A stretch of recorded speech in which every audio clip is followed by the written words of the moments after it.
Gua makeup tuh kalau buat show 2 jam. Gila. Lu ngalahin diva lu. Mah harus pakai ini nggak apa-apa gitu ya udah. Mah butuh celana rok sepan sama BH. Udah mama cari ke pasar. Mama gue nyariin gitu kan. Castingnya jadi pangeran segala macam. Kayak gitu casting jadi pangeran segala macam. Gak keterima. Akhirnya gue jadi apa? Jadi monyet, Bo. Jadi Anjir. jadi monyet castingnya.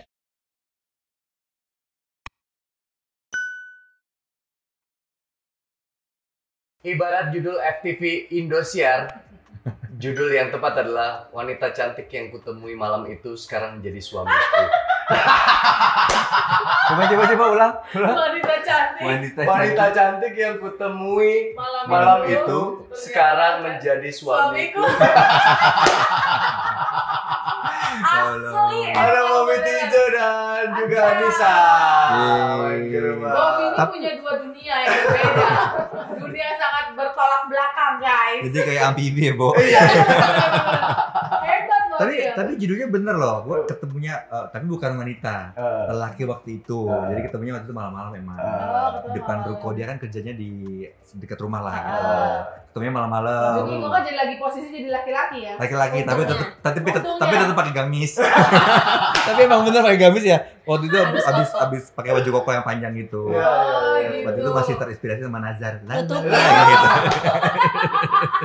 Buat yang pernah ngikutin perjalanan karirnya Bobby Tinjo, ada yang kenal Bobby Tinjo dari sinetron, ada yang kenal dari Silver Boy, ada yang kenal dari Golden Boy, bahkan boy band. Nah, sekarang Mr. B. Mr. B. Lagu coba rapnya. You tell me why. Pakai koreo gitu lagi. Udah umur malu ya. Pagi-pagi di inbox udah energik kan. Tapi lagi ngobrol-ngobrol begini kayaknya aku pengen lihat yang ini dong. Rewind lagi. Aku pengen nge-refresh lagi tampilan Bobby waktu jadi itu, boleh nggak sih Silver Boy? Iya boleh lah. Lu kerjain gue. Enggak, tadi aku nggak bisa story-nya Bobby ya. Itu dia lagi bongkar-bongkar Ruko. Jadi ada studio yang isinya kostum-kostum show gitu. Ada nggak di mobil? Ada sih emang. Kebenaran mau dirapihin, tadi kan dari sana langsung ke sini. Oh iya sudah lah, boleh lah sambil makeup lah ngobrolnya lah. Jarang-jarang kita kan basa-basi ngobrolnya. Siapa tahu lebih banyak yang mengenali Bobby Tinjo waktu dan. Kan dua-duanya dicari cantik dong. Jadi ada 3 wanita cantik dan 1 laki-laki. Oh berarti ntar terakhir juga dicantikin kayaknya. Oh iya benar. Oh iya nanti boleh ya basa-basi ambil ya. Tuh kan, nanti ada persiapannya. Oke, alat perangnya udah dibawa. Gue berasa mau show deh kayaknya. Kan lu lama gak show. Dari bulan Februari. Bener-bener gak ada tuh ya berarti ya? Gak ada. Jadi Golden Boys itu memang menghiasi acara-acara wedding besar ya. Asli, Biasanya acara ulang tahun, Sweet 17. Anak kita aja pernah Iya.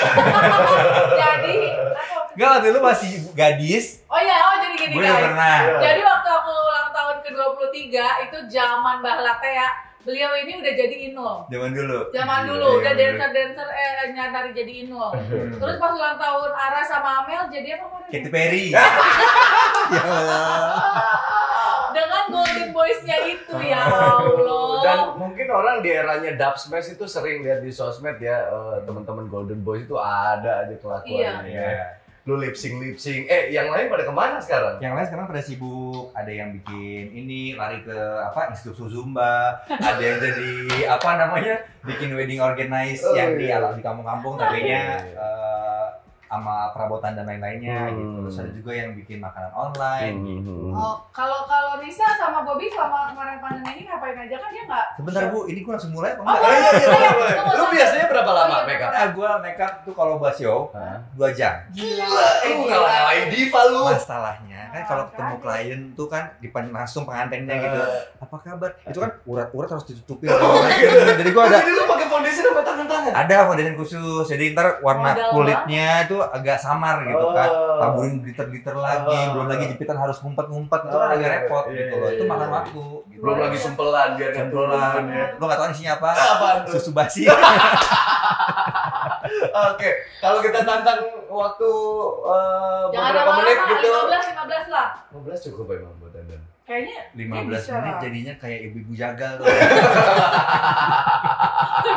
Ya udah lah ya, Nggak pokoknya apa-apa, sejadinya ya. Iya, sejadinya Iya, sambil benar. kita ngobrol. Ada ya. obrolan ya, jadi ya tetap harus Dimulai ya. jawab ya. Soalnya Bobby Tince kalau udah jadi perempuan gila, cantik beda banget. beda banget. Cantik banget. Istrinya juga kalah. Bahkan di Golden Boy siapa yang botak tuh? Namanya Meti, namanya Mamat sebenarnya. Iya. Tapi gila lu bisa. Kalau Wah, gua cakep banget. langsung pangling gitu ya. Iya, langsung Iya, paling. benar. Bahkan yang paling gemuk aja sama yang paling lucu. Nggak mau jepit. Itu juga bisa gitu. Nah, ini sebagai istri gimana nih Iya. pekerjaan suami yang harus show menjadi perempuan meskipun itu kayak apa sih namanya kabaret parodi. Kabaret sih. Kabaret ya. Kabaret. Ya badut lah bahasa kampungnya. Bahasa kabaret badut gimana? Mana? Iya, maksudnya pekerjaan lu kan lebih serius karena lu punya gaun kan benar-benar. Iya. Kalau Kalau di dia luar negeri itu kan mahal. drag queen show. Kalau di Indonesia tuh lebih ke kabaret. Kabaret. Oh. Iya, iya. Nah, itu gimana nih sebagai istri tuh ngelihat begini? Ya, Ya dinikmatin. nikmati dijalanin sih. Enggak ada rasa gimana gitu. Pas awal kan pasti udah tahu nih, gue pacaran sama Enggak. Bobby Tince. Enggak, Kalau awal dulunya nggak nggak tahu. Hah? Awalnya tahu dia boy band. Jadi kamu tertipu sama Ketipu. personal boyband itu ya. Makanya gue Terus kemarin ketutup gamis. gue carinya kan istrinya agak-agak kejonggol gitu kan. Agak cibarusa yang sinyal-sinyal TV sama internet agak susah aja. Tapi pertama kali tahu nih, oh pacar gue ternyata Golden Boys. Itu Browsing. berarti pas masih pacaran. Rasanya gimana tuh waktu itu? Nggak langsung, kok kamu gini-gini? Nggak, Ah. pelan-pelan ngomong. Terus browsing di Google karena dia sering keluar kota kan. Jadi pikirannya Mr. B gitu. Ya, terus kok keluar kota, kok balasnya lama banget gitu ya. Terus browsing ada sinetronnya sebelumnya kan gitu. Terus udah bilang gitu, udah nggak bilang dulu tuh ke orang tua. Padahal udah diokein orang tua nih. Udah oke karena hitung-hitungan terus gitu. Oh kamu kerja gini ya? Iya, terus dia bilang, ya ini kerjaan aku, kalau kamu mau terima aku ya terima apa adanya. Aku bilang, ya oke lah selagi itu kerjanya halal, nggak ngerugiin orang lain, ngehibur orang juga, Iya ya benar. nggak apa-apa lah. Oke. Toh bukan di apa? Bukan di dunia aslinya. Tapi gitu. kan dari sinetron lu dulu sering dapat peran yang begini kan, Bo? Iya, cuma dia berarti nggak nonton TV. Lu Iya dulu dia lu sih. masih ada slayer bulu-bulu lah di sini ya kan. Semuanya gue pakai zaman dulu. Sampai gue syuting tuh sama mama gue gitu. Mah harus pakai ini nggak apa-apa gitu ya udah mah butuh celana rok sepan sama BH udah mama cari ke pasar mak gue nyariin gitu kan begitu mah bajunya itu tuh bulu katanya udah kita cari ke Senen zaman dulu masih ada Senen ada Poncol. Iya. Terus by the way peralatan lu yang Gandreng unsurnya kewanitaan lebih banyak dong daripada bukan bintang. main alat makeup aja banyakan gua. Kita cuma sepost dia cekoper. Terus kalau anak-anak gimana tuh? Kalau istri kan oke lah, udah pasti anak-anak tahu nggak nih bapaknya suka Kalau Yang anak-anak sih gede nggak tahu ya. tahu tapi yang gede antara atau enggak gitu kalau Pernah lihat ikut show. pernah ikut Oh, show pernah. cuma ngeliatnya itu rasanya. gitu. Mungkin belum bisa ngomong utarain, tapi udah jijik kali ya. tapi kan ada YouTube gue juga yang juga jadi cowok. Dia tahu tuh, dia gitu. Oh gitu. Begitu pas lihat mungkin yang satu lagi, Hmm. Umi gitu kali ya.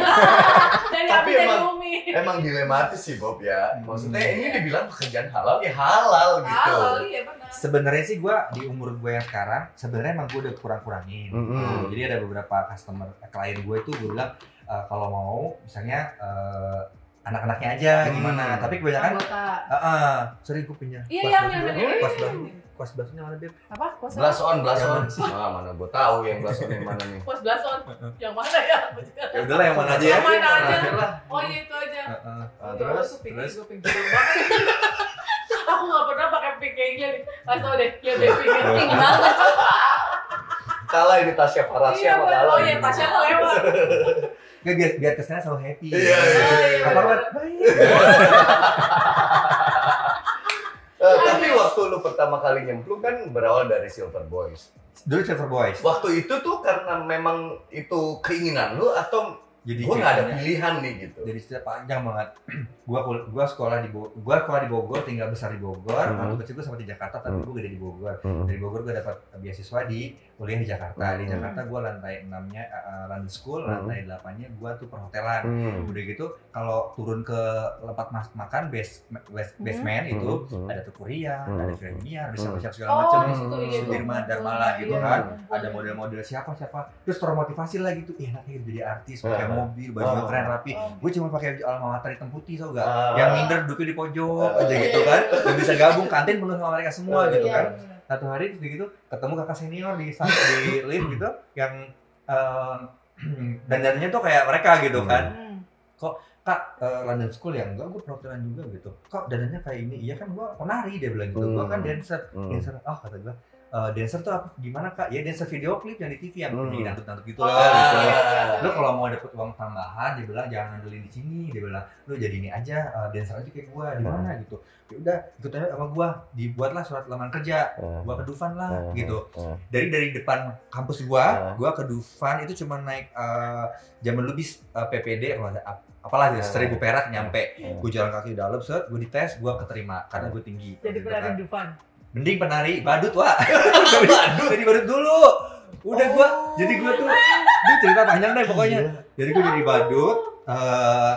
Dari Bogor ongkos gua itu 10.000, gua digaji 11.000. Jadi gua punya keuntungan 1.000 perak. Cuma gua jalannya terus karena gua suka gitu kan. Karena gua ketemu orang-orang baru, lingkungan baru. Kata gua nih, memang hati kecil gua pengen kayak yang tadi termotivasi di situ gitu kan. Akhirnya gua ketemu sama kakak-kakak senior yang apa sih namanya di sana punya link bagus gitu. Ada ini katanya sanggar yang butuh orang bisa acting, bisa nyanyi, bisa nari. Foto banget tuh. Ini nggak tahun berapa itu? 2001 apa 2002 gitu. Lama banget tuh. Udah gitu akhirnya gue ke Dufan lah gitu ya. Gue ke ikutan casting tuh. Gue casting gitu kan. Castingnya jadi pangeran segala macam, udah gitu casting jadi pangeran segala macam, gak keterima. Akhirnya gue jadi apa? Jadi monyet, Bo. Jadi monyet castingnya. Jadi gue castingnya jadi pangeran, jadi apa? Jadi monyet akhirnya. Udah gitu. Jadi gue dikontrak selama 4 kali perform itu di Lipo Karawaci. Jadi Tarzan Engine kabaret. Udah gitu gue jadi monyet tuh, jadi berkarakter gitu, pakai hitam-hitam cemong-cemong gitu kan. Udah gitu sayangnya gue waktu di Dufan belum punya handphone yang ada kamera, yang pada saat itu belum ada handphone. Yang punya handphone cuma beberapa orang doang gitu. Jadi pas pada saat di Sanggar gue punya handphone, jadi udah bisa di foto-foto gitu kan. Udah tuh jadi monyet segala macam. Begitu di sana ada 1 kali, 2 kali, 3 kali ada yang nggak masuk tuh. Peran gue jadi naik karena kan ada yang bisa gantiin kan nih, si Macan nggak masuk nih gitu. Naiknya jadi Macan. Sama kirain monyet jadi orang, ini monyet masih Macan. Jadi sama-sama hewan, Bo. Begitu akhirnya gue jadi itulah ya Macan, begitu jadi Macan, iya bisa acting juga nih gitu. Akhirnya gue pada saat itu mikir, kalau gue pulang pergi ke Bogor, kata gue nggak ada untungnya nih. Udah gitu, gue juga kan digajinya nunggunya per bulan gitu kan. Akhirnya gue numpang lah sama si Om itu, si Mas Doni namanya, kakak Sanggar gitu kan. Ngomong-ngomong, gue ke Basi Tamalawan. Tunggu banget. Iya, udah gemes banget, udah make up di situ. Jadi antara gue pengen jawab sama ini gitu. Udah gitu akhirnya, terus ya udah gitu kan. Gue numpang tinggal di rumah dia. Gue tidur di ruang tamu. Setiap kali dia latihan gitu, gue gimana dong menyenangkan supaya gue istilahnya bisa bawa diri gitu kan. Jadi gue kadang-kadang rapih dapur gitu kan, beresin kostum apa segala macem, sambil mereka latihan gue liatin gitu. Akhirnya gue serap semua ilmu tuh kan. Tiba-tiba dapatlah kontrak. Dulu Kelapa Gading itu masih Kelapa Gading 1. Oh iya, ada 1, 2, 3 kan, nomor 1. Dulu Captain Wilson belum begini belum. Lagi jaya-jayanya. Karena gue nggak zaman itu Catherine Wilson. Dia masih jalan. Gue lihat begitu tuh. Jadi dia masih agak tebal-tebal kulitnya gitu kan, dagingnya agak cabai dulu kan. Fashion show dia masih bisa loh pakai di trotoar gitu. Jadi Kelapa Gading 3 masih food court zaman dulu. Nah, aku ngalamin tuh. Udah itu gue di situ tuh. Akhirnya gue show di sana, terus gitu. Tadi saya mana sebelumnya? Sampai Catherine Wilson. Iya. Akhirnya gue numpang tinggal di situ. Gitu. pas ada 1 orang 2 orang yang tiba-tiba ngebatalin ikutan sanggar di situ. Jadi pas udah waktunya show di situ nggak batal. Siap, ya gimana cari orang nggak bisa, saya aja gitu kan. Lu mengajukan diri nih. Menolakkan diri, emang bisa, pas dites gue bisa gitu kan.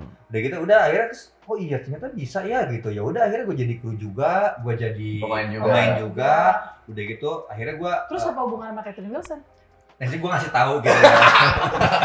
Jadi itu show-nya di Kelapa Gading pada saat itu. Jadi gue nunggu kayak maksudnya ngapain? Iya bener. Jadi Waktu itu dia lagi bintang-bintangnya.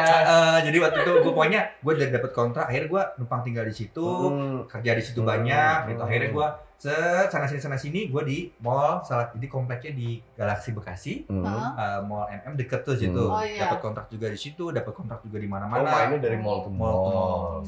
Pas di MM Bekasi situ tiba-tiba almarhum Tata Dado rumahnya sama di komplek yang sama. Gue baru tahu. Beda blok, beda klaster lah gitu ya. Tiba-tiba beliau lagi ada di situ. Nonton lah gitu, kenal sama kakak sanggar gue itu kan yang punya sanggar. Doni, namanya Mas Doni. Sekarang dia udah di Padang. Itu anak buah lo itu kurus-kurus siapa katanya gitu. Ajak aja suruh main-main ke rumah, mana tahu bisa jadi ini dancer. Langsung otak kecil gua tuh kasih tau kayak gitu kan. Bisa masuk bisa masuk TV nih gue. Ini Silverboy waktu itu masih boleh di TV. Boleh gitu kan zaman di Indosiar. Iya betul. Udah akhirnya Om Tata gitu kan, kesana gue naik sepeda tuh sore-sore. Om disuruh kesini katanya, oh iya anak buah Mas Doninya katanya. Iya gitu. Ya udah katanya, tuh pakai sepatu katanya.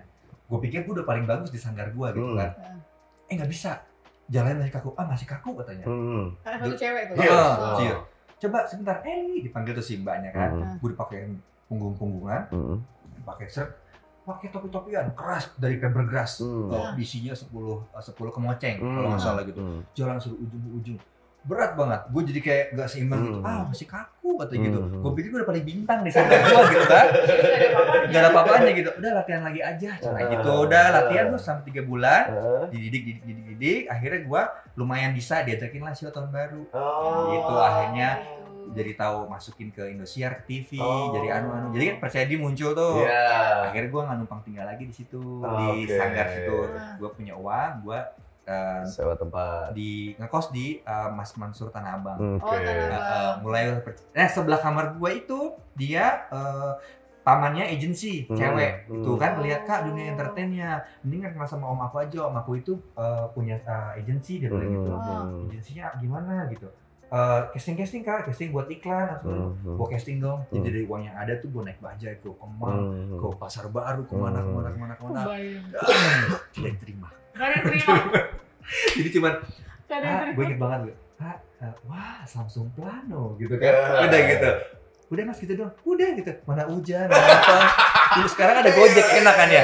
Dulu nungguin bajai lewat, yang pulang gua di situ jadi orang bego gitu. Iklan permen, iklan betadine enggak ada. Udah hopeless. Kayaknya pulang ke kampung lagi deh gitu kan. Akhirnya tapi gua harus survive gitu. Tiba-tiba dapet lah settingan di PH MD Entertainment. Kan Tanah Abang juga. Lagi cari pemain sinetron gitu. Seret gua casting gitu. Alhamdulillah dari 40 orang ada termasuk almarhum Tesi masih masih hidup tau? Almarhum Afi, Tesi gitu. Nah kebenarannya emang lagi dicari karakter kayak gua gitu, benci-bencian gitu. Udah akhirnya casting. Besok suruh balik lagi dikasih surat kontrak gitu kan. Wah jadi artis gitu kan, tanda tangan. Terus gua pulang nyarter ojek ke Bogor. Mama jadi artis. Ini besar kontrak mah. Berapa itu dibayar waktu itu? 250.000 per episode. Pada saat itu kalau dikalikan 40 episode sekian gitu kan. Lumayan di duit gede nih gitu. Tapi ternyata pas dijalanin ya bukan nggak bersyukur ya, tapi kan harus beli sepatu, beli ini, beli ongkos segala macam. Ya tapi kan hasilnya sekarang. Iya, impact-nya kan. Ngomong-ngomong udah 10 menit ya. Iya, makanya lu make up dulu. Gue mau nanya sama Nisa, kan tadi sempet taunya pas di pacaran kan? Taunya, ternyata pekerjaannya Golden Boys gitu. Sempet ragu nggak? Enggak sih. Udah cinta? Enggak ragu karena sebelumnya nanya nama lengkap. Maksudnya meragukan kelaki-lakiannya ya? Enggak ada kepikiran di situ. Karena taunya Mr. B, boy band, terus nanya dulu ke almarhum Abah, Abah ini lagi kenal sama ini, tanggal sini, terus dihitung-hitung. Oh bagus, tapi nikahnya harus bulan puasa. Lebih dari itu. Enggak penting sifatnya. Yang penting ketemu tanggal lahirnya. Kan kalau orang dulu zaman kampung nggak ngikutin orang tua, aku nggak mau. Walaupun pas lagi sama dia, aku juga lagi deket sama orang lain. Pas udah jalan di ujung, neng, gitu. Akhirnya suara gue gedein gitu. Saya mau ke bawah bang.